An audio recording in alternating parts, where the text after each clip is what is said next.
diversidad. Muchas gracias, Gaby.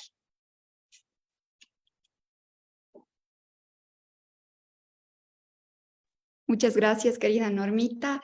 Entonces, bueno, bienvenidas, bienvenidos todos. Vamos a dar inicio a este conversatorio y dentro de nuestra metodología lo que vamos a hacer es pedirles, por favor, como decía en un inicio, que vayamos comentando acerca de los artículos y las temáticas de las cuales están tratando cada uno de sus textos y después de ello yo tengo algunas preguntitas que quisiera irles planteando para que podamos ir creando ya una conversación y un pequeño debate, sino más bien reflexión y diálogo ante lo que estamos tratando.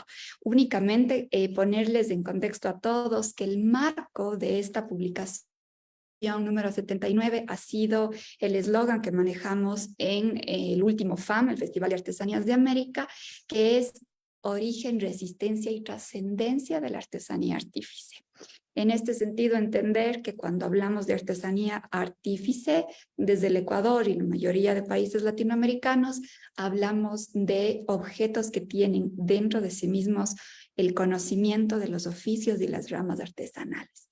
Entonces, lo que voy a pedirle de favor es a Gerardo, como empezamos, que nos pueda comentar un poquito también de qué va el artículo relacionado al Museo de Arte Popular y después vamos a proceder ya con preguntas y con algunas reflexiones que van surgiendo. Adelante, querido. Pues nuevamente, gracias. Mire, el artículo se centra mucho en describir al MAP, al museo, sobre todo presentarlo desde la manera en la que trabajamos sus exposiciones temporales, en donde podemos ir viendo cómo hay unas líneas discursivas, sobre todo que la gente se dé cuenta que es un proyecto de museo que no nace pues como por arte de magia, sino que hay un esfuerzo previo, hay una cantidad de trabajo que es lo que permitió que se formara y que una vez abiertas sus puertas en 2006, pues ha tenido 41 exposiciones temporales, ha tenido una renovación de sus salas permanentes y que todo eso obedece a unas líneas discursivas muy claras que hemos nosotros manejado a lo largo de estos 17 años de existencia. Entonces, más que realmente hacer el tratado del museo como un ícono museológico, que así lo consideramos porque desde su apertura ha sido un referente para la museografía, para la museología, para la curaduría en temas de arte popular. Queremos que a través de las exposiciones y los ejercicios museográficos que la gente nos conozca, nuestra postura, nuestro trabajo. Entonces, el artículo versa en ese sentido y sobre todo pretende retomar la tradición, digamos, académica que ha dado el arte popular el lugar que tiene, no solo en México, sino en toda Latinoamérica, y ver un poquito hacia adelante qué es lo que nosotros buscamos, ¿no? Entonces, es una invitación a que nos conozcan, es una invitación a que nos visiten cuando tengan la oportunidad de estar acá y que se den cuenta que detrás de ese proyecto de museo hay mucha gente que está colaborando y que está participando en él.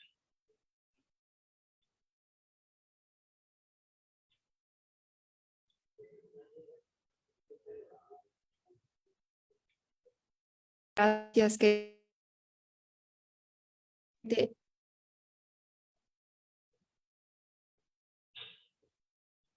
pude tomar, gracias nuestra red o la de ti por allá, pero me parece muy interesante analizar este tema que toca sobre los ejercicios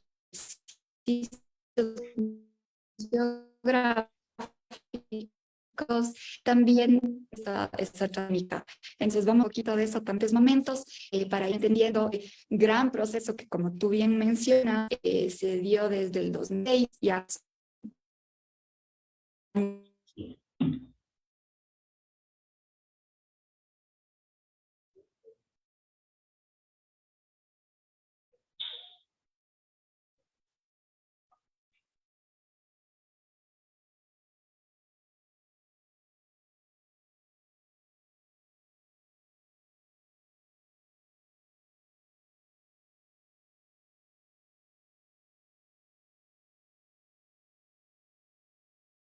A ver, ahí estoy.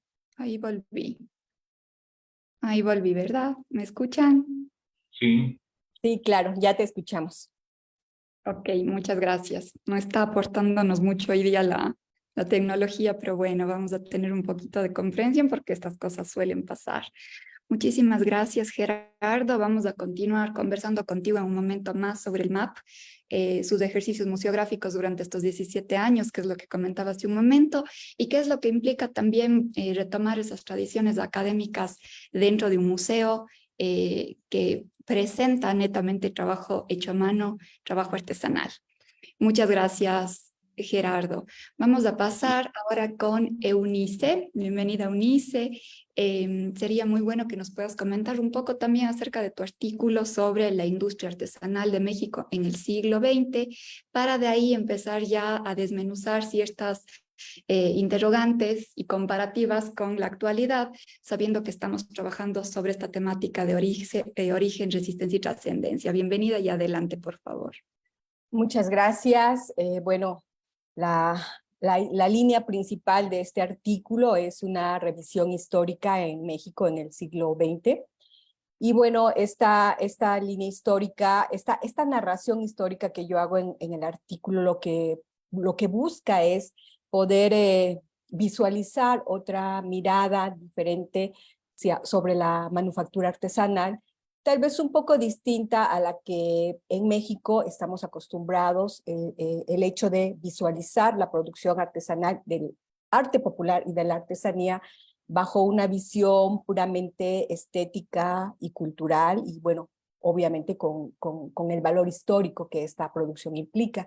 Lo que yo busco a través de este artículo es a lo mejor enfocarme específicamente en mostrar la manufactura artesanal como una configuración de industria que se fue realizando al paso del siglo XX, ¿no? Y esto, bueno, yo lo estoy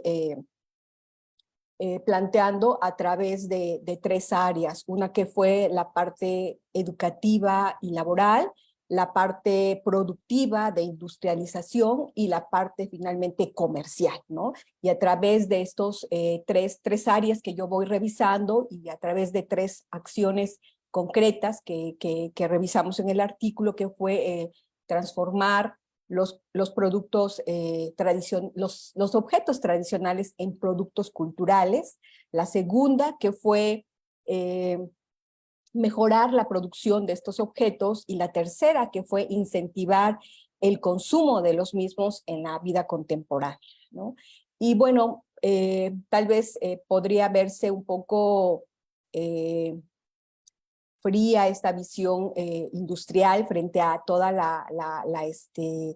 pues el bagaje cultural que obviamente tiene la producción artesanal, pero creo que mi posición, lejos de desligarnos de ese valor social, cultural y histórico que indiscutiblemente lo tiene la producción artesanal, lo que yo busco a través de este artículo es sí reconocer todos estos elementos que se han construido a nivel cultural, estético, histórico durante el siglo XX, pero anexar esta visión productiva, ¿no? de la producción artesanal a través de estos elementos o factores productivos que hacen visualizar esta configuración industrial, que son precisamente la conformación del artesano tradicional bajo la figura de un productor capacitado y adiestrado en sus habilidades manuales, la transformación de el taller tradicional como un espacio productivo y planificado, ¿no? La resignificación del objeto tradicional como un producto cultural con distintas posibilidades comerciales, y sobre todo la aceptación y la asignación de la actividad artesanal como un trabajo, ¿no? Y entonces a través de estos elementos que voy yo rescatando para mostrar esta otra mirada de la producción artesanal bajo una visión industrial, es la que pues yo planteo a través de este artículo. Digo, cuando tengan la oportunidad, para los que nos escuchan, y es una invitación para que lo lean, tiene muchísima información en cuanto a casos prácticos que se dieron en distintos momentos coyunturales, acciones concretas que se realizaron. Podemos ver a través de este recorrido cómo se va transformando la industria artesanal en México hasta llegar a este momento ante los retos que tienen los artesanos hoy en el siglo XX y ante esta posibilidad del comercio directo y los usos de los medios digitales que, bueno, inevitablemente van a terminar de investir comercialmente al producto artesanal bajo la utilización de una marca, una etiqueta distintiva, un envase y un embalaje para su venta y distribución, ¿no? Yo lo que quiero también resaltar en este artículo y reconocer más que nada es el gran esfuerzo que los artesanos han realizado durante el siglo XX para traer la tradición de sus objetos a esta modernidad utilitaria, productiva y comercial del siglo XXI, ¿no?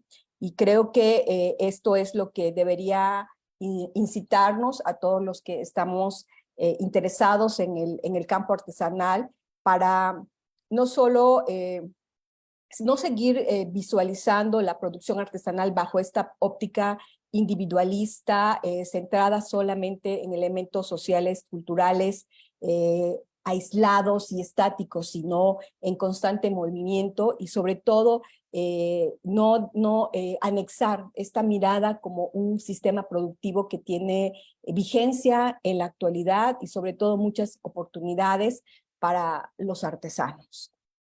Eso es lo que yo, a grandes rasgos, bueno, las ideas principales que yo manejo en este artículo, y creo que esta revisión puede verse muy claro, esta importancia del origen, la resistencia de los artesanos y la trascendencia de sus objetos hasta el día de hoy.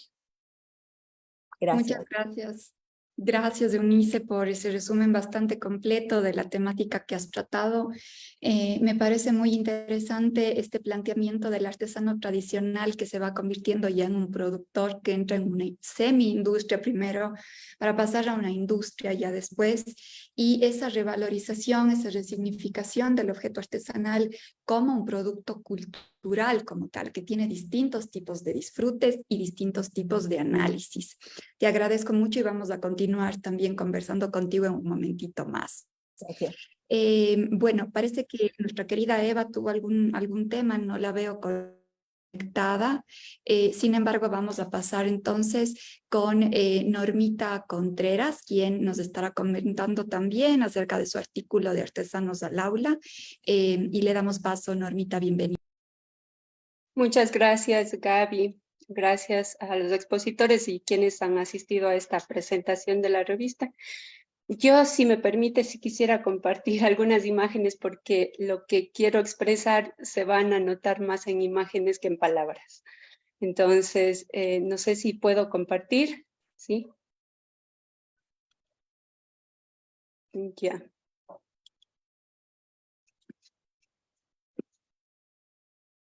Perdón. A ver, Normita, ¿puede compartir ahí? Sí, sí se puede ver. No sé si lo pueden ver. No, al momento no podemos mirar, Normita.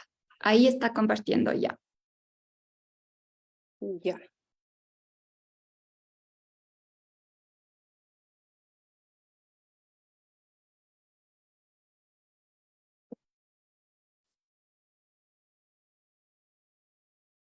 ¿Se puede? Ahí sí se ve, ¿verdad? Sí, Normita, adelante, muy bien. Ya. Me parece que hay que poner en vista de presentación y estamos listos.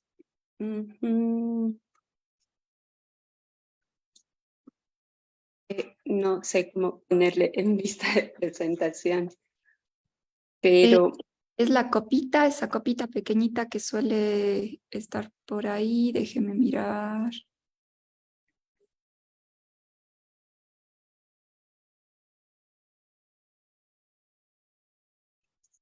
bueno, Está bien.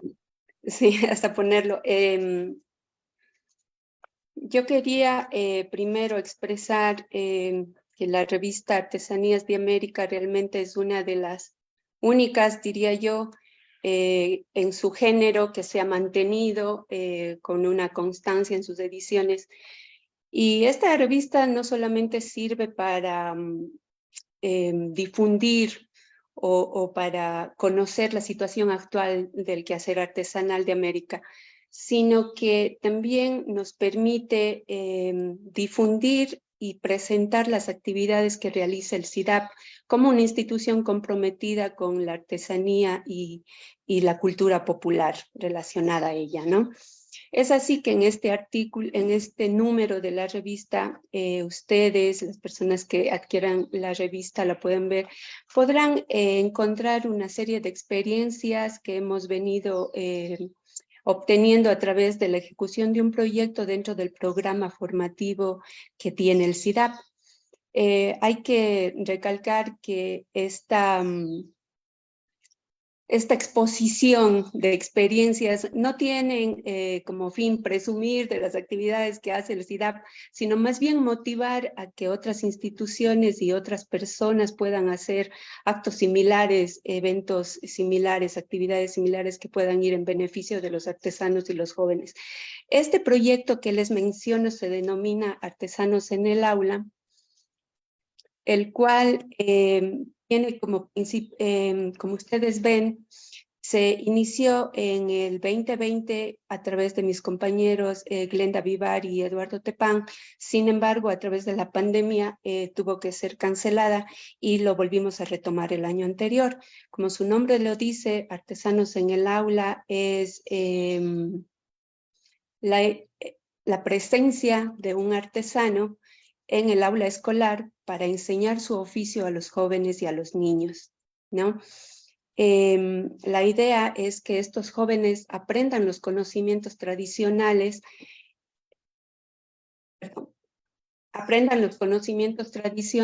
de cómo se hacen los oficios, puedan practicarlos y quizá con ello llegar a motivar a que haya un consumo de la artesanía, una pervivencia de la artesanía y también, ¿por qué no llegar a que se transforme en una oportunidad de desarrollo y de sustento personal?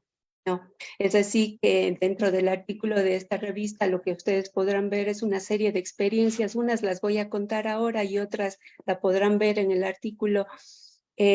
Aquí, por ejemplo, sí me gustaría que a través de las imágenes se pueda expresar todo este sentimiento de emociones que sentimos al momento de trabajar con niños y con jóvenes. Aquí trabajamos con la unidad educativa especial Claudio Neira Garzón con niños de deficiencia auditiva, psicomotriz y cognitiva y trabajó el artesano Jonathan Rojas con la elaboración de juguetes en madera. Los niños aprendieron a cortar, a lijar, a realizar creaciones, a armar sus juguetes, ¿no? Tradicionales. Aquí va una de las anécdotas más bonitas que tenemos y que nos motivó a seguir adelante con este proyecto. Es el hecho de que los jóvenes cuando salen de esta unidad educativa no tienen la opción de ir a la universidad, por lo tanto ellos lo que hacen es regresar a sus casas para tratar de ayudar en el quehacer familiar. Haciendo un seguimiento después de haber terminado este hermoso taller, nos dimos cuenta de que los jovencitos lograron tener una mayor oportunidad para conseguir trabajo. Fue la opción de un joven que fue a una carpintería y encontró un letrero que necesitaban operarios. Este joven, a través de su lenguaje de señas y con la ayuda de su madre, fue a pedir empleo. El maestro le dijo, ¿usted sabe lijar? Y por supuesto, el joven, a través de su lenguaje de señas, le dijo que sí, que había aprendido en un taller que le dictaron en su escuela. Y el joven pudo conseguir el trabajo. Yo no sé si este jovencito sigue trabajando en este taller, pero lo que sí sabemos es que fue una oportunidad y esta oportunidad es el principio para muchas otras. Eso nos motivó para seguir trabajando con los niños y con los jóvenes en este proyecto hermoso. Trabajamos también con niños invidentes en la misma unidad educativa, pero aquí la experiencia fue diferente. Ellos no aprendieron, nosotros fuimos los que aprendimos de ellos, porque ellos nos enseñaron la alegría que nos recibían con todos los días, el compromiso, la emoción, el hecho de emocionarse con cosas tan sencillas, el amor por las cosas simples, que a veces los adultos perdemos esa capacidad de asombrarnos con las cosas tan sencillas de la vida. Entonces, esta fue una de las experiencias también más bonitas que hemos tenido, ¿no? Los niños aprendieron a pintar, a dibujar. Otra experiencia muy bonita fue la que tuvimos en la unidad educativa San Gabriel de Chaucha, que queda a más de 2 horas de la ciudad de Cuenca. Ahí con la artesana Narcisa Landi enseñaron a tejer en totora. Al principio los jóvenes estaban muy emocionados de recibirnos, pero resulta que después se dieron cuenta que la artesanía no es tan fácil, por lo que desertaron algunos de ellos. Sin embargo, al ver que sus compañeros iban haciendo producción muy bonita, incorporaron nuevos diseños, nuevos colores, los jóvenes que habían desertado se volvieron a inscribir. Y empezaron a hacer también sus productos. Aquí los profesores nos contaban que muchos de estos jóvenes lo que hacen cuando se gradúan, muy pocos van a la universidad por la distancia que está con la ciudad y también por falta de recursos económicos. Entonces tienen 3 opciones: regresar a su casa para ayudar a su familia en la agricultura, ir a una minería cercana para trabajar como operarios o migrar hacia el exterior. Con el aprendizaje de esta rama artesanal ya tienen una opción más. Y estos jóvenes pudieron ya vender sus productos a los vecinos de la comunidad y se están preparando y capacitando para realizar una feria en su parroquia, y quizá también se están preparando para una feria un poco más grande. Ahí está la opción de generar nuevas fuentes de ingresos. También trabajamos en unas escuelitas en donde los niños son los más alegres al recibirnos, ¿no? Siempre ellos son los más emocionados, los más felices. Trabajamos también con el artesano Genaro Flores, con quien elaboramos caretas. Los jóvenes nos sorprendieron al realizar una comparsa al final utilizando las caretas que ellos mismos habían elaborado. Trabajamos con la unidad educativa Miguel Merchán, con jóvenes que están cerca de graduarse y aprendieron a través del colectivo Oruga a trabajar en joyería contemporánea. Estoy segura de que estos jóvenes, al pensar en su futuro, ya están buscando nuevas opciones para prepararse, y la artesanía es una de ellas. Trabajamos también con jovencitos en Macas, a través de la artesana Georgina Tapia, enseñándoles a hacer manillas, collares y demás productos en mullos y en semillas que son tradicionales en ese sector. Muchos de estos jóvenes ya vendieron también sus productos a sus compañeros. Estas y otras experiencias son las que las van a encontrar ustedes en el artículo de esta revista. En conclusión, lo que queremos expresar y como reflexión a través de estas experiencias es contarles que muchos de estos jóvenes, de estos niños, tomaron los talleres como un juego al principio. Otros le pusieron quizá un poco más de seriedad, pero todos se divertían, todos aprendieron, y quizá en el futuro estos jóvenes no lleguen a ser artesanos, a lo mejor. Espero que algunos sí, pero si es que no llegan a ser artesanos, lo que sí estoy sumamente segura es que nunca van a olvidar que un artesano llegó a su aula de clase. Eso no lo van a olvidar, y esas son las experiencias que queremos expresarles en este artículo de la revista. Estas y muchas otras las van a encontrar. Espero que lo lean para que puedan enterarse y motivarse, así como nosotros nos hemos emocionado al trabajar con ellos. Gracias, Gaby. Muchas gracias, Normita, por ese completísimo compendio de experiencias, por esas anécdotas que son, que nos tocan el corazón también, pero que nos dan una esperanza hacia ese mantener de la artesanía en las nuevas generaciones Más adelante le voy a hacer un par de preguntas en relación también a cómo los artesanos reaccionan dentro de las aulas de clase, la otra cara de la moneda. Gracias por todo su trabajo y por este resumen del artículo magnífico que está dentro de la revista con su autoría. Muchas gracias, Gaby. A usted, Normita. Y comentarles también que tenemos en redes sociales, en Facebook Live, algunos comentarios y saludos de colegas artesanos, artesanas de distintas partes del mundo. Paula Maré nos manda saludos desde Chile, nos dice que está atenta. Eva María Garrido también nos pone un mensajito de felicitaciones, nos envía un abrazo fuerte desde la Universidad Intercultural Indígena de Michoacán en México. También Marcela Olivas Weston desde Perú. Y Margot Manosalvas felicita a todos quienes estamos en este conversatorio. Y bueno, ahora le vamos a dar paso a Camilo Rodríguez, que nos acompaña desde Artesanías de Colombia. Camilo estuvo escribiendo acerca de los relatos artesanales vinculados a la investigación dentro de las comunidades artesanas. Entonces, para finalizar estos micros resúmenes, también le daríamos paso a Camilo para que nos pueda contar un poquito más y pasamos a ciertas rondas de preguntas. Buenas tardes a todos de nuevo y gracias por la invitación.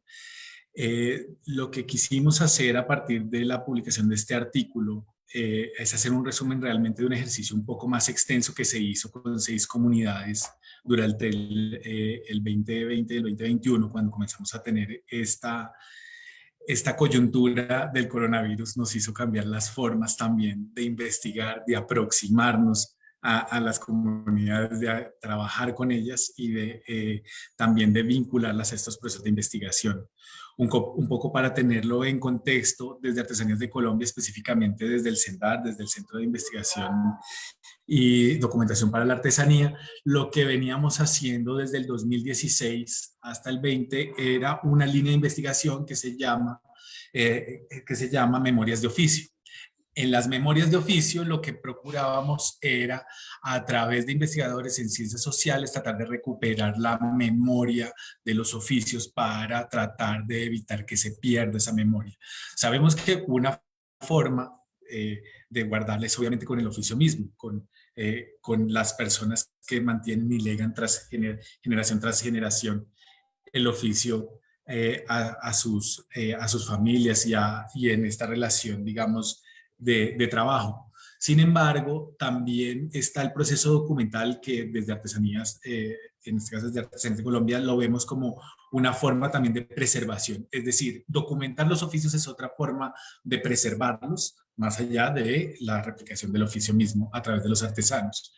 Y en esta colección de memorias de oficio lo que nos concentrábamos era en grupos artesanales, en territorios específicos, a través de un oficio específico.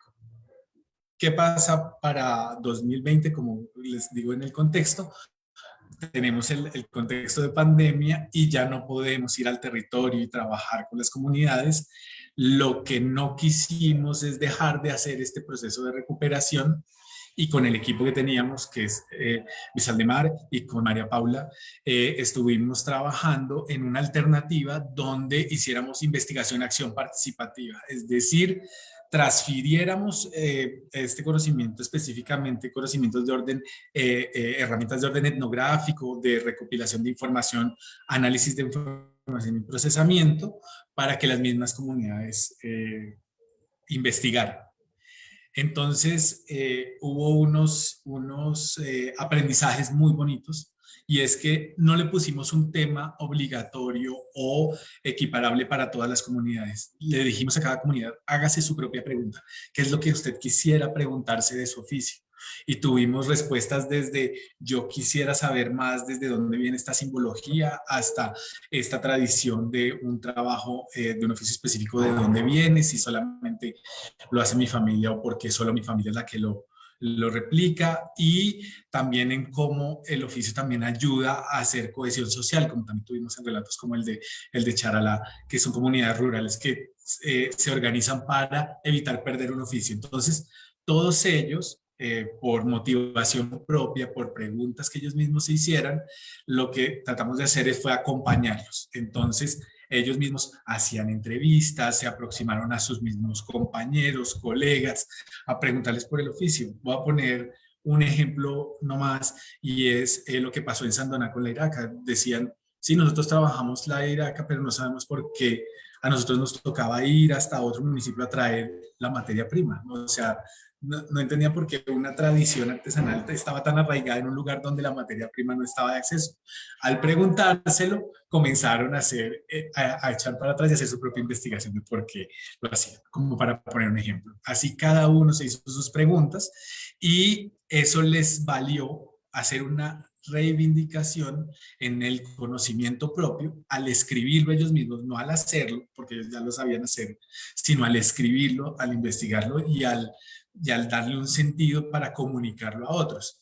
Nosotros estos relatos también tuvimos la oportunidad de, en las ferias que hemos tenido artesanales, de invitarlos a participar, y ellos han socializado y ellos han dicho como cuáles han sido sus aprendizajes, se lo cuentan a las personas que visitan estos espacios. Lo que queremos hacer es que entonces, y lo que logramos es empoderar en procesos de investigación a una comunidad que, ya sabiendo cómo hace sus oficios, puede investigar sobre ellos. Entonces tuvimos con estas 6 comunidades, 2 de origen indígena, 2 de origen afrocolombiano y 2 de origen campesino rural, que cada una, digamos, ofrecía una perspectiva diferente y unas formas de preguntarse diferentes sobre sus oficios. Entonces, un poco la invitación es, este artículo sencillamente es un resumen de un proceso un poco más largo. Lo que quisiéramos es invitarlos, así como han invitado a todos a leer el artículo, los invito a leer el artículo, pero luego también a ver estos relatos un poco más en extenso, porque aquí es solo el resumen de esas 6 experiencias que están en la biblioteca digital del CENDAR, que se pueden consultar, y que obviamente en esta acción también hermana, por eso también siempre he estado como agradeciendo esta invitación, y es así que pudiéramos unir estos esfuerzos, CIDAP, CENDAR y todos estos, los museos que se están presentando hoy aquí también en estos procesos, porque así podemos construir también un conocimiento, digamos, general, no solamente de cada uno de nuestros países, sino también en un sentido latinoamericano, donde la artesanía es una forma de un repositorio de la cultura y una manifestación presente en el hoy de ese pasado de trabajo que a todos nos une. Y que yo creo que en eso todos lo sentimos igual de apasionados al investigar sobre ellos. Eso es como en resumen. Gracias por la invitación. Gracias, Camilo. Y efectivamente es lo que nos une a todos quienes estamos acá, es también esa pasión y es esa filosofía y sentido de vida que tenemos. Porque como sabemos decir acá con mis colegas Lili Córdoba y Jonathan Cooperman, nosotros no estamos de paso, vivimos por cultura y para cultura. Así que esa pasión que tú bien transmites, la compartimos, y la compartimos también directamente con la propia comunidad artesanal. Muchas gracias, Camilo, por el vuelo de pájaro y explicación acerca de tu artículo. Entonces, vamos a arrancar con algunas preguntitas, no sin antes enviar los saludos de Amalia Ramírez, también desde México, y un comentario que nos dice Marcela Olivas Weston, nos menciona que en el año 2004 coordinó el número 57 de la revista Artesanías de América con el doctor Claudio Malo, dedicada a Perú. Y bueno, nos presenta también sus felicitaciones. Qué maravilla, Marcela, qué lindo. Esto fue la 57 en el año 2004, vamos ya por la 79 en el 2023 y esperamos seguir manteniendo más y más volúmenes de este lindo proyecto que es la Revista de Artesanías de América. Entonces, antes de pasar con la siguiente pregunta, voy a comentarles quién es Gerardo Gómez Díaz. Gerardo es maestro en museología por la Escuela Nacional de Conservación, Restauración y Museografía Manuel del Castillo Negrete. Él trabaja como coordinador de museografía del Museo de Arte Popular en Ciudad de México y de manera independiente siempre está impartiendo cursos, talleres y charlas. Además, ha diseñado y ha desarrollado proyectos museológicos y museográficos para diferentes espacios, proponiendo soluciones que se adaptan a las diversas necesidades de cada una de las instituciones para quienes ha trabajado, y ha logrado realizar proyectos muy sostenibles con ellas. Quisiera empezar haciéndole esta pregunta a Gerardo, ya que tiene mucha experiencia en este emplazamiento y desarrollo de proyectos museográficos y museológicos. ¿Qué implica, Gerardo, mantener, conservar, investigar una colección como la del MAP? Bueno, si partimos desde la variedad material que tiene el arte popular, que va desde elementos muy sencillos como el barro, la piedra, y de ahí nos vamos a ceras, fibras, en el caso de algunos lugares en México, productos muy particulares como el coco, los huesos, las conchas, la madera, las lacas. Bueno, ya te imaginarás que conservar esas colecciones implica un riesgo porque cada una requiere una condición particular. Parte de las, digamos, no quejas, pero de las observaciones que nos hace el público con nuestras salas es que son muy frías. Y tiene que ver con esa conservación. Luego, eso hablamos a partir de la conservación física. Ya después pensar un poco en la conservación en cuestión de la importancia documental que tiene el objeto, pues también resulta muy fácil darse cuenta de que existe mucho material pétreo, mucho material cerámico, algunas cosas de madera, pero no se han logrado conservar tanto textil, tantas fibras. Entonces, en nuestras colecciones, digamos que no están tan presentes esas piezas históricas, porque regreso un poco al artículo.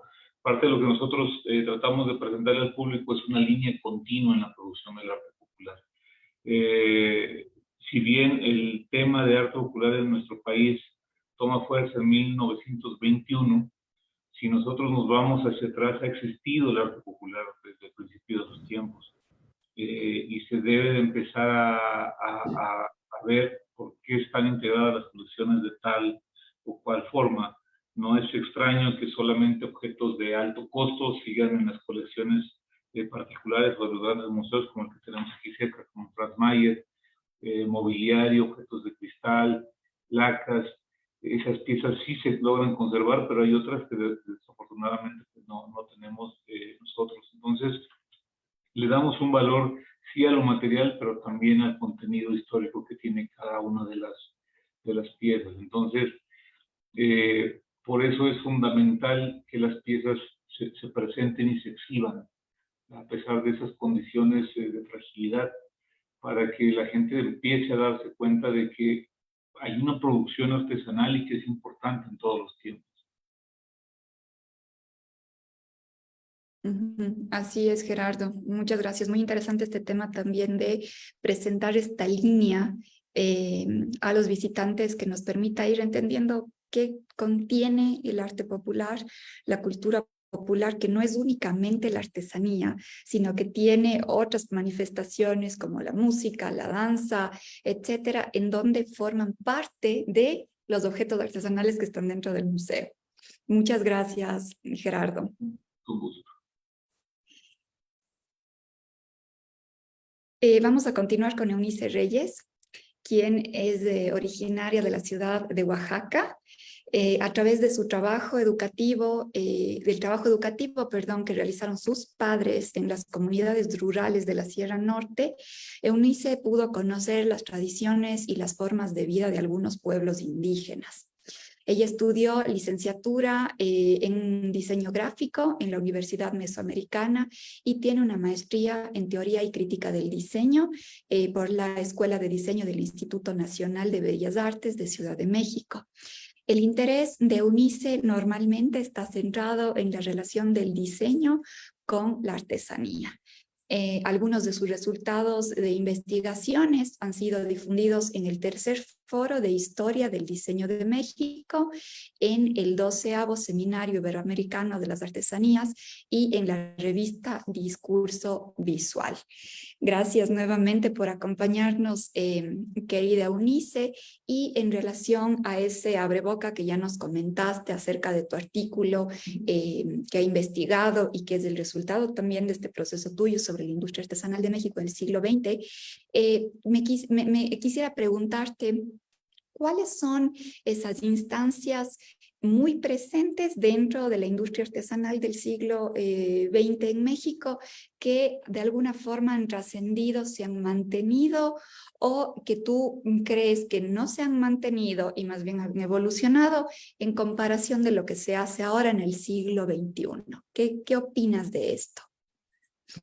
Bueno, cuando tú te refieres a instancias que se han mantenido, ¿te refieres a instituciones? Sí, pueden ser instituciones, los trabajos de ciertas comunidades, tal vez indígenas, que se realizaban de una forma particular en el 20 y que con industrialización o tecnología actual han mutado, no se han mantenido. ¿Cómo van esos cambios, esas transiciones tecnológicas industriales entre el siglo XX y lo que se puede mirar ahora? Uy, bueno, pues ese fue el tema de mi tesis en la maestría. Creo que México ha sido como a partir de 1921, que fue el año en el que se hace la primera exposición nacional de artes populares, y que pienso yo que es la primera exposición en América Latina. Empieza propiamente en México el desarrollo de una política pública, ¿no? Encaminada a esta idea de conservar, preservar el arte popular en México como parte de la cultura, la identidad nacional, ¿no? Obviamente en este momento histórico la intención de preservación tenía un tinte más político, ¿no? Es decir, fundamentar el nuevo gobierno que surgía postrevolucionario dentro de esta idea de lo popular, ¿no? Y mucho de este simbolismo fue retomado a través del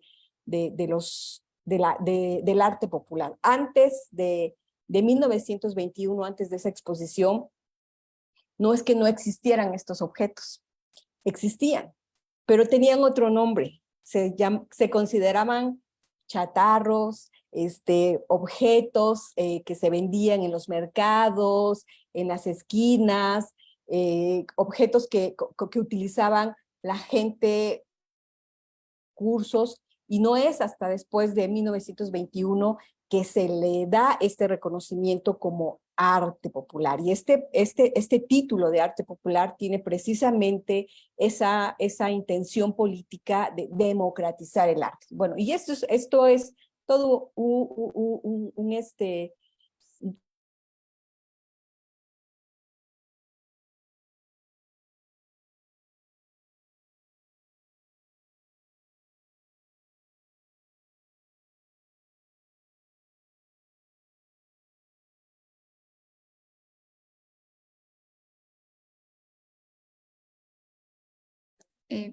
Eunice. Eunice, querida, ¿me escuchas?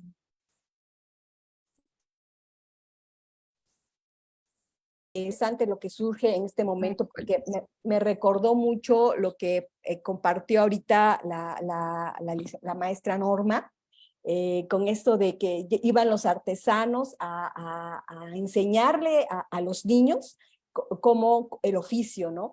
Esto es una idea que también se manejó en México en esa época por 1922 hasta 1935, que se llamó aquí lo tengo apuntado, misiones culturales, y que implicaba precisamente armar todo un equipo a nivel federal que salía desde el centro de México, de gente capacitada en diversos oficios, ingenieros, especialistas, artesanales, que se iban a las comunidades rurales a nivel regional, y que juntaban a los maestros, a los alumnos y a los productores artesanales en esas comunidades, y les enseñaban el tratamiento de la técnica,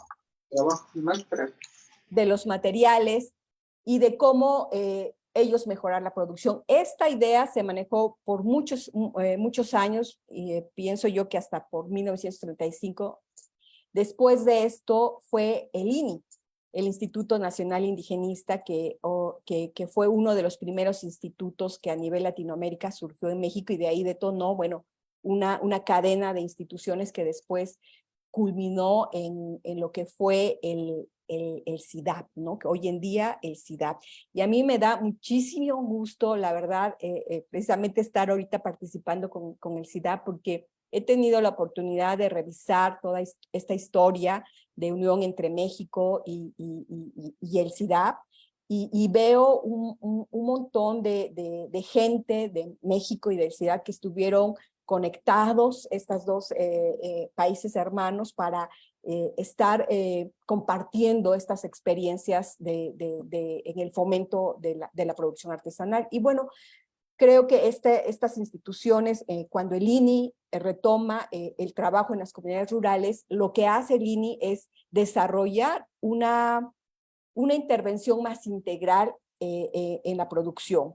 Obviamente no centrada exclusivamente a la producción artesanal, involucraba aspectos de la agricultura, pero el INI lo que hace es que, bueno, empieza a meter maquinaria de producción en algunas zonas estratégicas para facilitar el procesamiento de la materia prima a los artesanos y poder que ellos puedan tener un acceso más abierto tanto a la producción como a la adquisición de la materia prima, ¿no? Se insta a los pobladores a utilizar recursos naturales aún no explotados en la zona y a producir a nivel local nuevos materiales, ¿no? Hay muchas zonas que actualmente en México tienen producción en distintos tipos, por ejemplo, de cerámica, de loza blanca, que se detonó la producción en Ixtle, pero fueron precisamente porque en estos momentos históricos, en 1930, 30 y tantos, 40, cuando surge el INI, empieza a detonar esa producción de nuevos materiales, ¿no?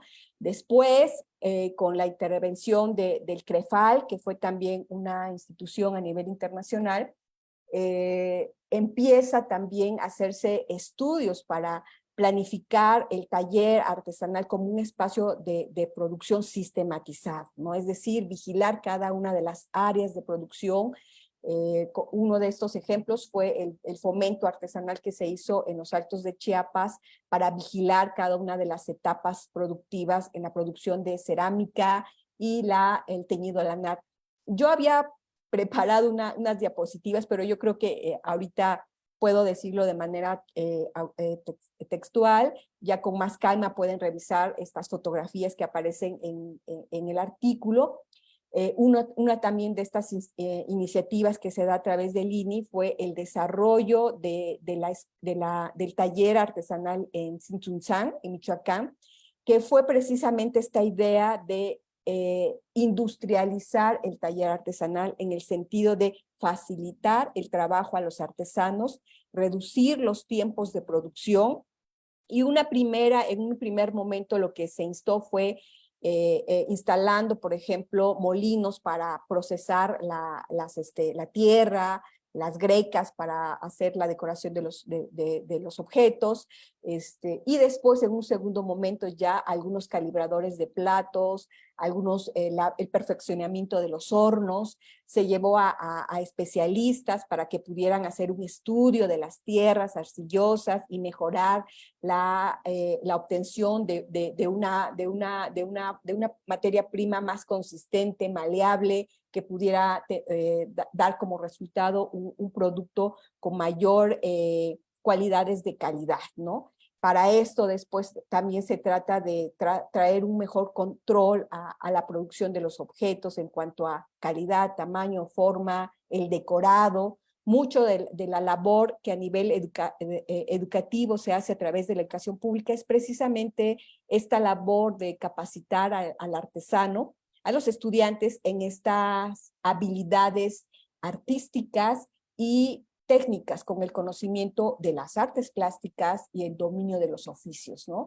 Y creo que a partir de todas estas intervenciones que se hacen a lo largo del siglo XXI, es que también se dan ciertos fenómenos que para algunos estudiosos ya a mitad del siglo XX de la antropología y la sociología, es un reto tratar de explicar, ¿no? Esta diversificación de la producción popular que son objetos producidos por distintos tipos de materiales, resueltos por una indiscriminada mezcla de saberes diferentes, ¿no? En los que se ven involucrados las artes plásticas, el arte aplicado, el conocimiento de diversos oficios, el conocimiento tradicional de las industrias rurales. Para 1950-60, la introducción de algunos materiales industriales, ¿no? Sobre todo en manejo de los colores y algunas fibras de industrialización, y más tarde la utilización incluso de materiales de importación, ¿no? Entonces creo que a raíz de todo esto podemos ver todo este fenómeno que se da en la producción artesanal, y que nos permite ver claramente cómo se va configurando esta visión industrial de la manufactura artesanal, y que se ve reflejada en la diversificación de sus objetos, ¿no? Ahorita me llamó mucho la atención las preguntas que le hiciste aquí al maestro Gerardo, porque preguntabas a él qué implicaba mantener y conservar una colección de arte popular, ¿no? Y yo, la verdad, estoy aquí de metiche en esa pregunta, pero porque también esto viene de la otra pregunta bueno, de la exposición del maestro Camilo, de este roce con la sociología, ¿no? Creo que en esta revisión que yo he hecho de la producción del arte popular, uno de los mayores conflictos con los que yo me topaba en cada década era esta persistencia en mantener esta visión de la producción artesanal como estática, ¿no? Mantener y conservar el arte popular, que no se transforme, que no se modifique, que no cambie, que se mantenga tal cual así. Y creo que eso, si bien ha dignificado el trabajo de los artesanos, de alguna manera destinado al objeto artesanal, a la simple apreciación estética del objeto y a la exhibición museística. Y esto ha sido un problema para los productores, porque ellos tienen que mantenerse económicamente activos en la producción y en la venta de sus objetos, ¿no? Y creo que uno de los problemas que ha detonado esta cerrazón a la apertura de la transformación es que vemos el arte popular solamente con este interés de preservar los valores estéticos, y lo vemos desconectado el objeto del desarrollo social y cultural de sus productores, y ellos no se han quedado inmóviles, no se han quedado sus formas de vida han cambiado en el trayecto del siglo XX. Y yo ya no quiero alargarme en mi exposición, pero quisiera cerrar con esto, decir que creo que una de las formas de mantener viva una colección de arte popular sería visualizar al productor como una persona que constantemente está cambiando, y que hay que tener registro de cada momento histórico del objeto popular. Inclusive en este momento donde hay una intervención muy fuerte de materiales industriales, de procesos, de función utilitaria, de agentes que están interactuando en esa transformación, creo que es importante mantener el registro de esos objetos, porque son manifestaciones culturales de este momento, y que en 20 años más, en 50 años más, van a ser parte de esa historia del arte y de la producción popular. Y bueno, con esto quiero cerrar mi intervención, y bueno, espero que pueda poder participar en otro momento. Gracias. Gracias, Eunice, por tu respuesta y por esta unificación de dos preguntas y de dos reflexiones tan importantes, tan valiosas en esta conversación. Y efectivamente, ahora en la mañana teníamos una entrevista acá en CIDAP, y yo justamente mencionaba ello, que no se puede divorciar el objeto artesanal de la persona. Y la pregunta también que te hacía en un inicio implicaba eso. ¿Cuál ha sido esa evolución, cambio, repotenciación e innovación que tú has podido percibir a través de esta investigación de siglo XX a siglo XXI. Muchas gracias por tu respuesta muy completa también. Vamos a continuar con Normita Contreras. Normita es, bueno, como había mencionado hace un momento, la persona responsable del Centro de Documentación Claudio Malo González aquí en el CIDAP. Ella es licenciada en Ciencias de la Educación con estudios superiores en Gestión Cultural y también en Pedagogía. Ha desarrollado diferentes capacitaciones en archivo fotográfico, patrimonial, sobre todo en Perú, y también programas de animación a la lectura en Colombia y Costa Rica. Ha coordinado varios proyectos culturales como el Ciclo Internacional de Cine sobre Artesanías y Cultura Popular aquí en el CIDAP, que es el abreboca del FAM, ya en muchas de sus ediciones. Ha generado el intercambio de experiencias también en el Festival de Artesanías de América y la recopilación de, diría yo, decenas y centenas de tomos, de volúmenes, de cuentos y de leyendas para relatos de América, conjuntamente con proyectos de capacitación artesanal. Como mencionábamos hace un momento, es la persona que coordina el programa educativo de artesanos al aula aquí en el Centro Interamericano de Artesanías y Artes Populares. Y dentro de las preguntas que tenía pensada de alguna forma para Normita, era consultarle lo que hace un momentito daba yo un sneak peek de cuál es esa reacción de los artesanos dentro de las capacitaciones de su programa, ya en esa vinculación directa en el trabajo con los niños y las niñas. Porque si bien hablamos de los resultados que tenemos desde el público capacitado, también sería muy interesante conocer cuáles son las reacciones de los capacitadores, que son artesanos que van con usted, y también esa experiencia que como Normita, ¿no? Como persona que conoce las artesanías, como una profesional que ha estado muy de cerca, ha recibido durante estas capacitaciones con los niños y niñas. Gracias, Gaby. Sí, bueno, los artesanos siempre dispuestos.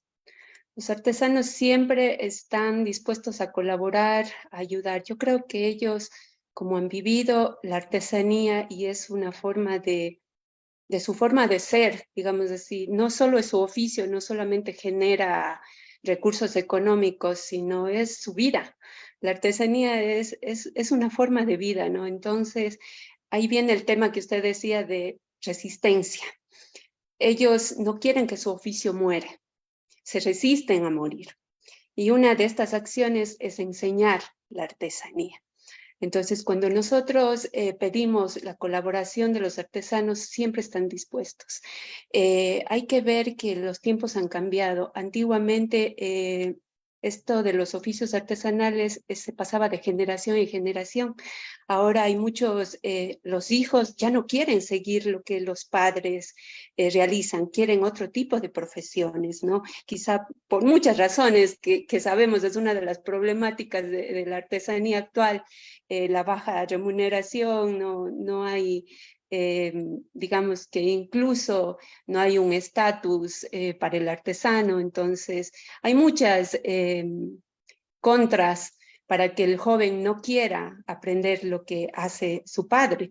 Entonces, y también hay otra evolución que hemos tenido a lo largo del tiempo.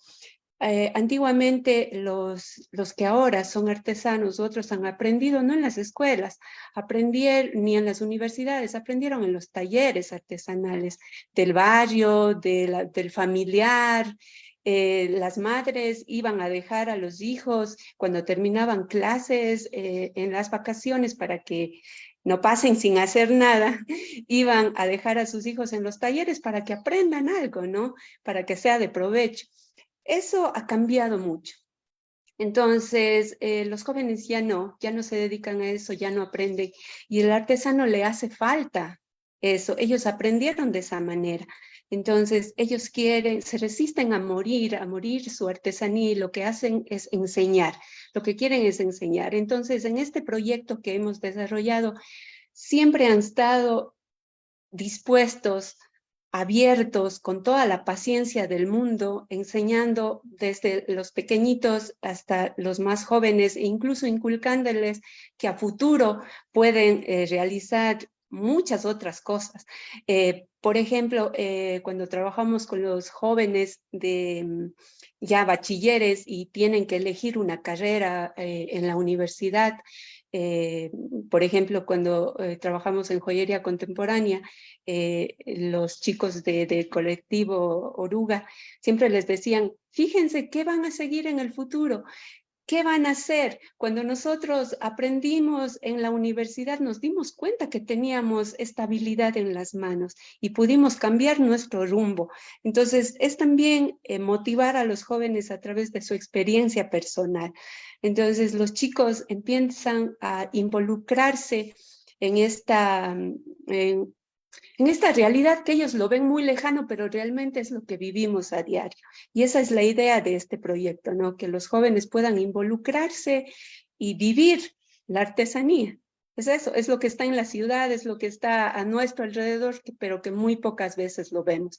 Entonces, el artesano se siente motivado, se siente también muy engrandecido de poder compartir sus conocimientos, e incluso muchos de ellos optan por continuar enseñando, por abrir sus puertas. Entonces, siempre dicen, está mi taller abierto, pueden venir cuando quieran, les voy a dar los materiales que necesitan, puedo darles clases extras, vengan al taller. O sea, siempre están abiertos a enseñar. Eso en el aspecto del artesano, y a quienes agradezco de verdad inmensamente, porque si no tuviéramos esa colaboración, ese impulso de querer mantener a la artesanía viva, no tendríamos una razón de ser, ¿no? de este proyecto. Entonces, realmente con ellos es un trabajo mancomunado y realmente es muy emocionante. En el aspecto que me preguntaba sobre mí, bueno, todo el equipo que hemos trabajado, por lo general voy con mis compañeros René Orellana o Clever Quesada, que son los quienes nos llevan a los lugares. Siempre estamos visitando, tratando de llegar a lugares donde no llega otras personas, donde la artesanía es muy vivencial, pero no se enseña en las escuelas. Entonces, para nosotros es muy motivador. Los jovencitos, los niños, siempre nos reciben emocionados porque en su escuela hace muchos años que no se recibe este tipo de actividades. Yo recuerdo, hace muchos años nos enseñaban en las escuelas a coser, a bordar, no sé, algunas cosas. Yo creo que eso era a nivel de Latinoamérica en sí, ¿no? Entonces, siempre teníamos una actividad extra. Sin embargo, eso se ha ido perdiendo y ya no se enseña. Entonces, los jóvenes son muy receptivos, esperando siempre con ansias a que vengan, vayamos nosotros. Siempre nos reciben con los brazos abiertos, dispuestos a aprender. Y eso para nosotros es una motivación para prepararnos mejor, para ir y enseñarles lo mejor e indicarles el camino que deberían tomar. O sea, les damos opciones, ¿no?, a los chicos. Y entonces para nosotros es engrandecedor. Como les comentaba, muchas de las veces no somos quienes enseñamos, sino somos quienes aprendemos de ellos, aprendemos de su constancia, y sobre todo cuando son niños de sectores rurales que no tienen las mismas oportunidades que jóvenes o niños del área urbana. Entonces, son lugares un poco olvidados, digamos así. Eso nos motiva más a que ellos puedan aprender, tengan opciones más, y el agradecimiento que nos dan es con una sonrisa. O sea, la sonrisa que te reciben cuando vas, estamos pagados, e incluso para el artesano, ¿no? Nosotros siempre reconocemos el trabajo de ellos porque a la final están perdiendo días de trabajo, no perdiendo, sino enseñando, pero a su vez nosotros pagamos por su trabajo, pero ellos también nos manifiestan que están pagados con la sonrisa y el agradecimiento que les dan los chicos. El ver que hagan unos productos que nos abracen, que nos feliciten, que nos den una sonrisa, estamos más que pagados. Esa es la recompensa. Gracias, Normita. Qué hermoso esta última parte que usted menciona sobre la recompensa. Y es así, nos sentimos pagados por completo cuando vemos esas reacciones de los niños, o en el caso del FAM, con nuestros queridísimos artesanos, toda la comunidad. De verdad que todo el esfuerzo que se hace tiene ese resultado y esa recompensa maravillosa, sensible, identitaria, cultural, Así. y de afectos. Porque si de algo se caracteriza o por algo se caracteriza la comunidad artesanal, es por los afectos y por la empatía que tiene. Muchas gracias, Normita, por su completísima respuesta, su relato. A las órdenes, Gaby. Gracias, Normita. Voy a continuar ahora con nuestro último invitado, hacerle una pequeña bienvenida nuevamente a Camilo, quien es antropólogo, es máster también en política social, nos acompaña desde Artesanías de Colombia. Él es especialista de proyectos de la Oficina Asesora de Planeación e Información y es responsable del proceso de posicionamiento del saber artesanal, como menciono, en Artesanías de Colombia. Estuvimos conversando un poco hace un momento con Camilo también en un vuelo de pájaro del artículo que nos mencionaba y se me quedó en la cabeza la palabra autoinvestigación. Si bien no la mencionaste de esta manera, pero conversando acerca del proyecto que tuvieron con las 6 comunidades en pandemia, este ejercicio de entender las memorias del oficio, de cómo se crea ese proceso documental que de alguna manera también es una firme manera, forma, intento de preservación de las ramas y los oficios artesanales, a mí me llevó a la idea de que la comunidad en sí se hizo cada pregunta, como tú nos mencionabas, y esto condujo a una autoinvestigación. Entonces, lo que quisiera consultarte, Camilo, es ¿cuál es el resultado de esta autoinvestigación dentro de la propia comunidad artesanal?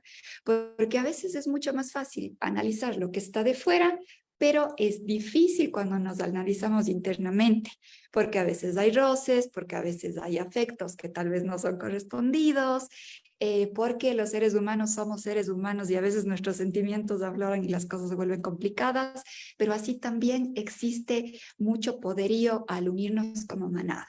Entonces, ¿cuáles serían esos resultados? ¿Cuáles son los que tú consideras que aportaron o que no aportaron? Y eso es en lo cual se debe trabajar durante esta autoevaluación de las comunidades artesanales. Bueno, tu pregunta, aunque sea única, tiene varias aristas, entonces vamos por la central y es el tema, nosotros llamamos en el proceso coinvestigación. ¿Por qué? Y hay una primera aclaración en este sentido y es, nosotros previamente, por eso les comenté pues de manera muy breve la historia que teníamos previamente antes de estos relatos artesanales. Las memorias de oficio era un ejercicio que se hacía casi que desde un punto de vista académico, antropólogos, historiadores, y psicólogos que teníamos, digamos, personas profesionales de las ciencias sociales que se aproximaban a las comunidades para recabar esa información de manera, digamos, nosotros siempre decimos, ¿no? Ordenada porque obedecemos a un método, al método etnográfico, ¿sí? O sea, a estas formas de aproximación en las que se recopila y se analiza la información y habíamos ya generado una colección, digamos, de 38 memorias. Sin embargo, y creo que a un momento, a buen término llegó en este caso el coronavirus para decirnos, ustedes tienen, o sea, hacer este proceso de indagación y de acercamiento a las comunidades va a ser imposible, primero por el aislamiento en el que estábamos, pero segundo se presentó como la oportunidad en la cual ellos podían investigarse a sí mismos, ¿sí? Dejar este ejercicio de un tercero mirándolo foros y recopilando información para, a través de este reto que teníamos en la distancia, pasarle a ellos las metodologías para decirles, oigan, ustedes háganse sus preguntas, investiguense sobre ustedes mismos, que es posible, porque pues eso, pues desde la antropología hemos visto, por eso cité, digamos, en el artículo citamos los artículos de Joan Rapa, porque hablan de esas formas de investigación, de la investigación-acción participativa, en las cuales es una forma de también de empoderar a las comunidades. Nosotros a veces hablamos, creo que Norma lo explica también, por ejemplo, eso, a través de la docencia, de la réplica, de mantener las costumbres a través del ejercicio mismo de los oficios, ¿no? Pero a veces también dejamos en un plano porque creemos que eso pertenece como a otras esferas que no tiene que ver, que es la investigación, que eso solamente es un ejercicio académico, que las comunidades no podrían hacerlo, sino que necesitan de estos terceros especializados que intervengan. Esa es la forma de empoderarlos también a ellos. Mire, una forma de hacerlo también es ustedes mismos háganse las preguntas, háganse por favor también esos procesos de análisis, véanse ustedes mismos. Hay relatos muy bonitos, como por ejemplo, las tejedoras de Charalá nunca se habían entrevistado unas a las otras, nunca se habían puesto a mirar como, oye, ¿y usted por qué teje? ¿Y usted dónde aprendió? ¿Se le enseñó a su mamá, le enseñó a su abuela o le enseñó a su tía? Porque lo que sí sabíamos era que era un ejercicio femenino, digamos, el legado era por línea de las mujeres, pero algunas aprendían de las tías, otras de las abuelas, otras de las mamás, porque había madres también que no tejían para nada, pero sí la abuela, etcétera, etcétera. Y se comienzan a unir, ellas ya previamente se habían unido, por ejemplo, para hablar de uno de los casos nomás, ya se habían unido le llaman el Museo Lienzo de la Tierra, lo hicieron ellas mismas, dijeron, nosotros tenemos que organizarnos y mostrarle al visitante, ellas lo hacían un poco en este ejercicio de turismo, de cuando fuera la gente para poder ver y que ellas tuvieran un lugar donde recibir y hablarles del tejido, de la lana, del procesamiento de la lana, etcétera, pero nunca se habían puesto a investigarse ellas mismas, sino a recopilar estos objetos desde el quehacer. Entonces, incluso verse reflejadas en que yo te sostengo un micrófono y te estoy preguntando, oye, ¿y cómo haces esto? Oye, nunca nos habíamos preguntado, ellas se tomaron fotos a sí mismas entrevistando, era algo que para ellas fue como la gran ruptura en el proceso de investigación, es verse ellas mismas, o sea, entre ellas mismas darse la importancia, no a través de un externo que tenga que validarlo, sino entre ellas mismas. Pasa lo mismo, por ejemplo, con el tema de Mampuján. Mampuján es comunidad afro de tejedoras y ellas ya venían en un proceso donde el tejido les ha permitido reconstruir procesos en los cuales les permitió también reconstruir, ahí sí metafóricamente, el tejido social luego del descenso que habían sufrido. Sí, los relatos, de verdad, son relatos tan bonitos que los invito a que los miren. Ellas hacen este trabajo de tela sobre tela, donde narran historias a través, a través del tejido. Hacen cuadros que narran alguna historia. Entonces, cómo eso las ayudó a sanar y ayudó a sanar a la comunidad, generando cosas que no se podían decir con la palabra, porque era muy difícil hablar de la violencia que habían sufrido. Se pudo hacer a través del relato que se construía a partir del tejido. Entonces, verlo ellas, o sea, examinarlo ellas mismas también, dijeron, oiga, sí, nosotros deberíamos escribir sobre esto que estamos haciendo, a recomponer ese tejido social, pero el hacer una investigación ellas mismas ya también les permitía también entender si ayudan, ¿sí? Hacerse esa pregunta, hacer lo que uno llama el extrañamiento para poder ver a uno mismo como un otro y poderse, digamos, autoexaminar en ese proceso de extrañamiento.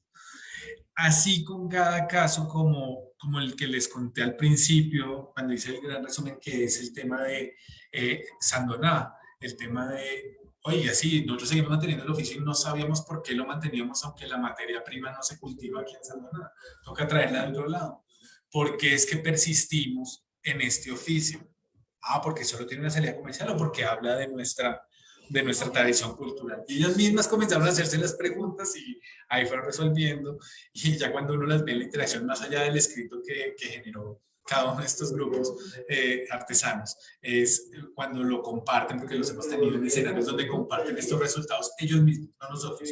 Por eso digo, aquí pues el artículo que publicamos aquí, por eso estoy yo hablando, deberían estar, pero ellos mismos también tuvieron esta oportunidad de relatarlo en otros espacios, aparte de los escritos, y poder contarlos. Lo que quisimos más dejar aquí en esta experiencia, que para que se, como digo yo, para que también se vuelva en un ejercicio que de pronto se vuelva una réplica en otros espacios, es que es posible transmitir o hacer una traducción de este conocimiento especializado para que lo apliquen las comunidades de una manera práctica y ellas mismas puedan hacer sus propios ejercicios de indagación, de autopreguntarse, de hacer esos procesos. Obviamente tuvimos un acompañamiento. Luis y María Paula fue dos personas que acompañaron, cada uno se encargó de 3 de estas 6 comunidades, porque claro, el proceso de escritura, creo que aquí todos los que hemos escrito sabemos que escribir no es fácil. O sea, esto es sangre, sudor y lágrimas cada vez que uno va a escribir algo, pero da esa motivación luego cuando el escrito llega a su forma final. Y para ellos también fue una recompensa. Yo les digo, hubo un momento en el que en Tumaco nos quisieron decir, ¿sabe qué? No queremos seguir haciendo el ejercicio. Cuando ya estaban en la escritura, ya habían hecho todo el proceso de recolección, habían resuelto la pregunta, y cuando estaban escribiendo, no que ya lo vieron muy difícil. Entonces, nada, estuvimos, y por eso el proceso de co-investigación acompañamos para terminar el ejercicio desde las personas que, digamos, estaban especializadas ya, como lo era Luis y María Paula, para acompañar este proceso con las comunidades. Entonces, es un aprendizaje mutuo. Nosotros aprendemos de las comunidades, ellos de nosotros con las metodologías, pero es un ejercicio. En resumen, es un ejercicio de empoderamiento a través de la investigación, no solamente del oficio, sino del poderse reflexionar sobre sus oficios, cada una de estas comunidades. Fabuloso, gracias Camilo. Esta coevaluación me queda clarísima y creo que a todos nos va a despertar esa autorreflexión y también cómo la institución aporta a la comunidad artesanal, a la institución que a veces está basada en todos estos aspectos metodológicos, tal vez hieráticos, pero que tienen que moldearse mucho a las necesidades de las personas. Como bien mencionábamos con Eunice, no podemos divorciar al objeto de la persona, no podemos divorciar al oficio de la persona. Y me alegro mucho que este tipo de resultados propicien que también dentro de las comunidades y las asociaciones podamos darnos cuenta de cuáles son nuestras fortalezas y nuestras debilidades y así podamos trabajar en ello. Más aún cuando estuvimos en tiempo de pandemia, que fue tan complicado y que sigue trayendo cola hasta este momento. Gracias, Camilo. Bueno, en honor al tiempo, porque ya llevamos 1 hora y media, queridas y queridos amigos, me lanzaría únicamente a hacer una última pregunta para quien guste responder, y es, ¿cuál creen ustedes que puede ser el aporte para los artesanos y artesanas de la publicación 79 de la revista Artesanías de América? No sé quién se lanza a dar una idea por ahí. ¿Cuál es el aporte que estamos haciendo para ellos y para ellas a través de esta publicación? Pues yo quisiera decir, ya que hablé último y no intervengo más, Por favor, adelante. aprovechar que es no solo de entregar herramientas ya los empodera, sino también aprovechar estos mecanismos y otros más de divulgación para darle el significado merecido al trabajo artesanal. Yo creo que eso, o sea, el que estemos hoy aquí, que sigamos hablando sobre estos temas y que haya personas interesadas, por ejemplo, yo ya quedé con la tarea de leer el artículo de MISI, ya me llamó la atención muchísimo, tendré que ver todo este proceso histórico, digo, quiero hacer estas otras cosas, quiero aprender de estas otras formas, porque para eso estamos también, para compartir este tipo de conocimiento, solamente y solamente, ahí soy reiterativo, para darle la posición que se merece al trabajo artesanal. Eso es lo que yo diría. Estos ejercicios y todos los que vengan en adelante y los que se han hecho hacia atrás también, que ojalá siempre le demos el lugar merecido a la artesanía. Esa es, creo que, la labor de nosotros con las comunidades artesanas y las comunidades artesanas con ellas mismas en esa construcción. Muchas gracias, Camila. Me parece que Eunice también quiere intervenir. Adelante, querida. Bueno, creo que uno de los primeros aportes que yo veo de la revista es que mantiene viva, ¿no?, esta presencia de la producción artesanal, la presencia de los artesanos se mantiene viva, vigente, actual en este momento histórico, ¿no? Y creo que uno de los aportes que puede continuar la revista, no solo en este número, sino en los futuros que vengan, es facilitándole a los artesanos estas herramientas de conocimiento, tanto desde el ámbito teórico y científico como desde el ámbito práctico, ¿no? Creo que uno de los retos que yo quería expresar a través de mi exposición era reconocer este gran esfuerzo que se ha impuesto a los artesanos durante todo el siglo XX para estar cambiando y actualizándose ellos, manteniendo su actividad artesanal vigente, su trabajo, actualizando sus objetos, incorporando nuevos materiales, perfeccionando su técnica, aprendiendo nuevas técnicas, llevando sus productos a nuevos mercados, ajustándose siempre a los nuevos requerimientos que el comercio les exige, y que la verdad es que yo lo veo así, ha sido un reto para nuestros artesanos, que muchas veces ellos se habían centrado solamente en la actividad productiva, la actividad manual de elaborar un objeto, y de repente tienen que ejercer funciones administrativas, comerciales, publicitarias, que difícilmente ellos pueden resolver por sí solos, ¿no?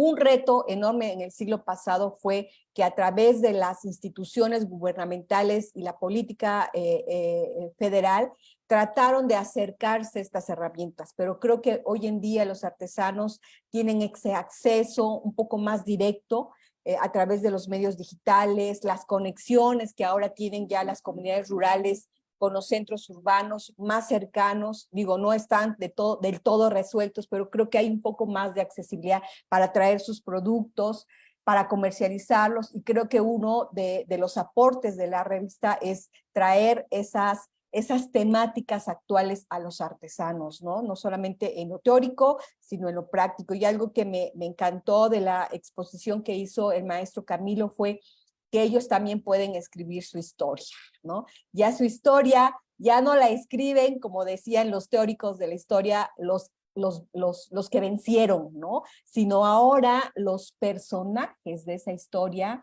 escriben sus relatos, ¿no? Y eso se me hace sumamente original, sumamente propositivo, y creo que nos puede dar a los estudiosos que pretendemos acercarnos al campo artesanal, darnos mucho mayor conocimiento de quiénes son los artesanos, cómo es su trabajo, de dónde salen sus productos, de dónde se inspiran, cómo los resuelven, a través de esos relatos que son muy personales, y que ahorita, bueno, a mí me encantó esta idea, ¿no? Gracias. Si me permiten a mí también hacer un comentario, creo yo que desde la práctica, pensaba ahorita un poco en las palabras de Norma Contreras, que es Proyecto Artesanos en el Aula, y que nos decía al principio, no vengo a presumir lo que hemos hecho. Yo creo que hay que presumirlo, Norma. Hay que presumirlo, sobre todo porque son experiencias hechas. Yo soy, desde la forma en la que enseño a hacer museografía aquí, donde tengo oportunidad de dar clases, es que hay cosas que no vienen desde la teoría. La práctica hace la teoría, y creo que tú estás escribiendo de eso porque estamos acostumbrados, desafortunadamente, a teorizar desde un campo muy lejano.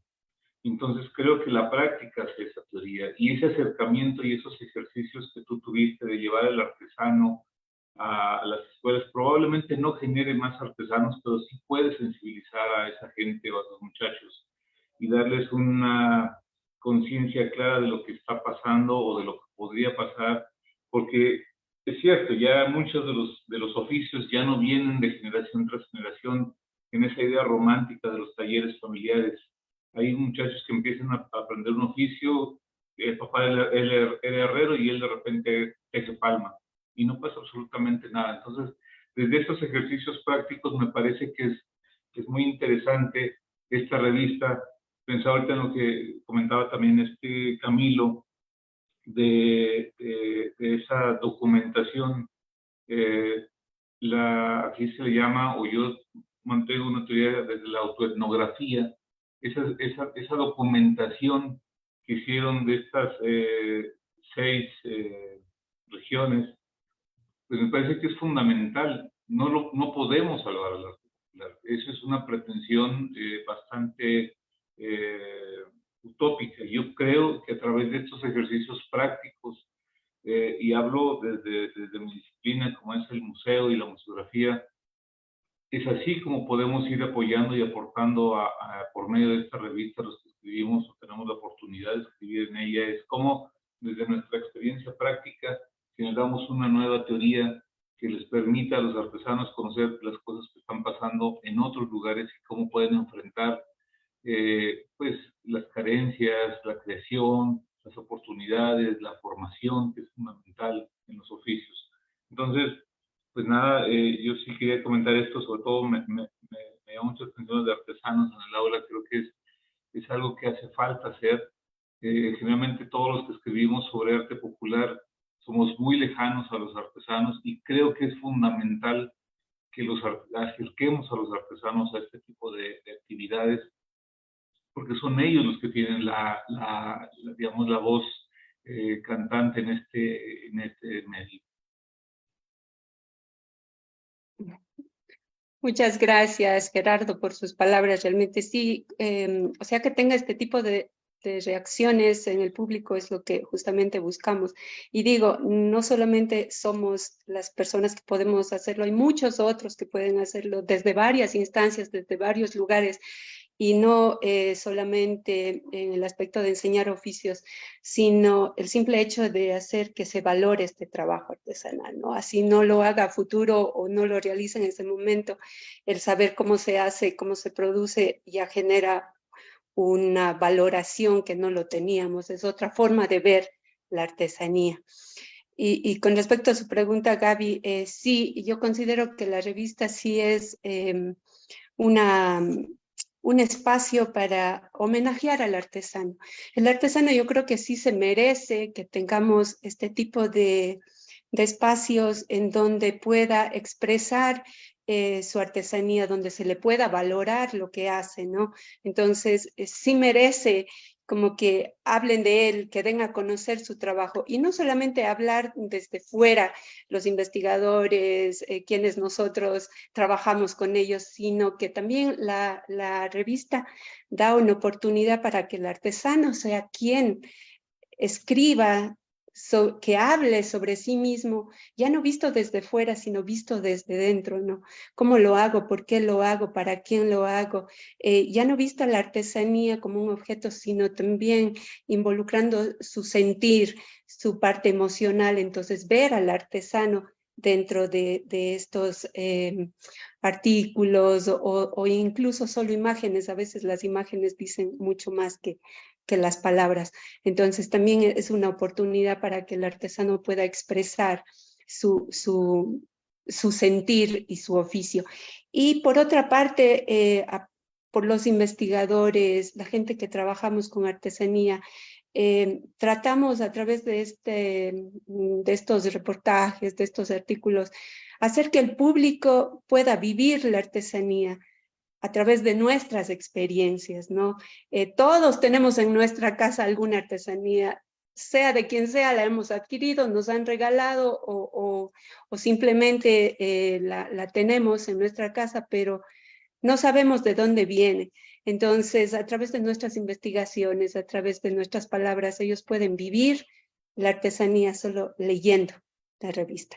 Entonces, sí considero que esta revista le augurio muchos años más, ya se ha mantenido, no ha desfallecido, como decía al principio, es quizá la única en su temática que se ha mantenido, ha tenido una continuidad, y espero que continúe por muchos años más, porque sí es un trabajo, un esfuerzo mantenerla, y creo que hay mucha gente detrás de ella que está empujando para que salga adelante. Y sé que hay muchos investigadores como ustedes que van a seguir colaborando con la revista, muchos que a través de los números ya han colaborado, y les agradecemos realmente de corazón que siempre estén pendientes de ese aporte que da el CIDAP a América Latina en general para conocer la artesanía.